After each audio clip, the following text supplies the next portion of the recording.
Alright guys, back here at the off-grid tiny house. It's a pretty windy, cool day. Temperature's really down. I can see my breath in here a little bit. So the bed held up for a couple days now. This wasn't pushed in all the way. So that's a bonus, and the repair job worked, so I don't have to take that back. So I brought some stuff home, from home, but it was soon to be home anyway. But anyway, I went over to the electrical place where I have my store credit. I had about $500 left, I think, on there. So I got 50 feet of coax cable, and this is the cable that connects to the antenna back there, so I can get television. And they had one of the screw-on type connectors. I don't know if you can see that, and the twist-on ones anyway. So they're going to get me another one of those, and with my upcoming order, use my credit up. So what I did was I brought in my 10 gauge wire to the store, and also my switch. So I had to match up something that would fit on 10 gauge and go on to my switch connectors. So what I found was these guys. Let's see if I can get a good focus on here.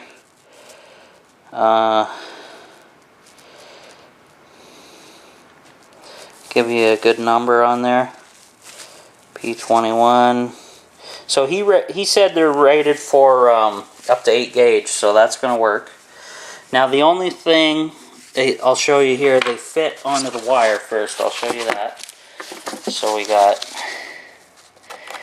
I stripped an end. So sorry, no tripod, guys. So that's on there perfectly snug. And then once it's crimped down, it'll be good. I gotta cut this back because it's too long anyway, and it's supposed to go over this insulation, but whatever for now. But anyway, I'll make it work. Anyway, this was the only terminal they had that was close enough to fit on the switch. So I can almost thread it on.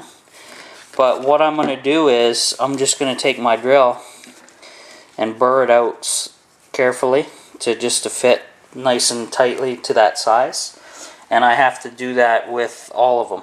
I cleaned them out, 25 of them. And then he's ordering the rest, so 40 total, because I have 2 per switch. And you know how many switches I'm going to have eventually, so that's just to show you that. I'm working on the TV stand here.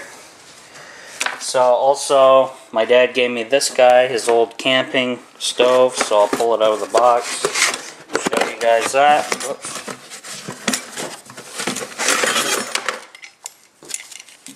So we got an old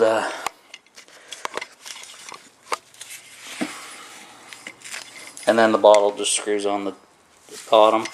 Uses the same propane bottle as the Mr. Buddy heaters, so that's pretty cool. And it's just a little camp stove heater in case you needed that. And there's some manuals and stuff in there. It's pretty old, but it still works. It's just a burner. And a little adjustment head there for how much gas you want to put through it. So that's another freebie bonus. Brought one of my inverters over. That's 400 watt continuous, 800 watt peak. So this is basically for, these smaller ones are basically for your car, but I'm going to incorporate them into my solar system here. I only paid 25 bucks for this at Harbor Freight. I showed you in one of my earlier videos on that. So that should be okay. It's not. Here's 10 gauge, and it looks like it's smaller than 10 gauge. Might be 12 gauge, yeah. Hard to say. I'm just eyeballing it though. So I brought that stuff over. I'll show you guys the temperature in here. Might have to bring it over to the light. It's pretty dark. Yeah, so you can hear the wind maybe. I can hear it through the vent pipe actually, a little bit blowing. Hopefully that won't be an issue with pilot light. But so there's just about 50 degrees and the humidity's going down in here, which is good. I only watered these once so far after putting them in. Super saturated still. So I'm gonna not water them for a good couple days here, and that should work. They're all getting a decent amount of light, so that's all right. And I still haven't got the tee for my plumbing yet, so that kind of sucks. But good news is the bed's okay. The other thing here, my other window, yeah, I have another trailer in front of it. I still get some good light because it's going to reflect off the white color in.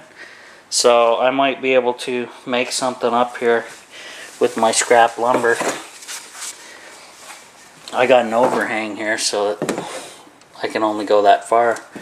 But I could still use that, I would think. Because I don't want to really go like this, and then it would be... Well, I guess I could. It's only a 1/4 inch that it sticks out. Need a longer strip. Let's see. Maybe this one. Oh yeah, that's like perfect actually. So I might make another little tray up for another gardening thing here, or maybe just a fern, spider plant, indoor fern to help filter the air. Not like the air is nasty in here, but it does help. They recommend that. Also, was thinking about this stuff here, and let me just try something out. See what that looks like from back here. If I cover that in with that board all the way across, you guys tell me what you think. Now it would fit in between. It would actually go underneath here and be in this cavity here. So this would be cut just under the top of the countertop and then put in and screwed in. And that looks not too bad, like there, right there. Just hides that area. That's not too bad. I might think about doing that. Tell me what you guys think. I know the light's not the best in here right now. We've been getting a ton of storms, super cold temperatures still, and it's pretty wild. Oh wow. You can even see this thing flexing. Well, it just did it for a second. Oh yeah. Look at that. That thing's moving in the wind. I'm not jumping up and down in here. You'd hear it, believe me. This the aerial's actually moving. But then again, we're on shocks. Like this whole trailer's on shocks, so it's meant to bounce. But that's pretty wild. That's how windy it is out here, guys. I couldn't tell you the miles per hour, but it's pretty wild. When that thing's moving like that, that's pretty crazy. But yeah, that's it for now, guys. Like I say, I got some work coming up next week. They put it off this week because of the rain and storms and wind. So next week I should have some work, and then that will be a blessing because I'll have some money coming in. Yeah. So that's it for now, guys. Just getting some stuff, more stuff together for my solar. Oh, let me grab my little light thing here. That goofy little. I'll show you. I installed the receiver for my fireplace, and I haven't put the batteries in yet. But I strung the wires in and along, and there was a cavity up in this corner here, and it just connects right into the front of the gas valve. So I can move that still wherever. It'll be fine there. The temperature's not going to hit it or anything. But I'll do something about the wires, make it look a little prettier. The remote's still over here. I found the instructions at home. There's the remote. It kind of looks like a weird cell phone thing. But now, placement of that remote, I'm going to think in the wintertime, I want that remote right about here at the end of the battery box. That way, in this general area, from the fireplace to here, it will keep the trailer and batteries at, I want to leave it at about 72 in here, Fahrenheit. And then just mount that, maybe mount it right here actually, because there is a mount for that remote. And that way I can, this basically, the center of the trailer, here's basically the kitchen going against this wall, and then there's the battery box there. So the center is going to be heated, and I really don't have to worry about back there or back by my bed because I actually like the cold and can withstand it. Let's see. That thing's going crazy. Can't believe that. You guys see that okay on the camera? That's unreal. That wind is unreal out there right now, guys. But anyway, that gives you an idea what my heating setup's going to be in the winter time. Yeah, so that's it for now, guys. I'll try and get back here a little more, make the videos a little bit better quality, more interesting stuff in there. But for now, that's it. Thanks, bye.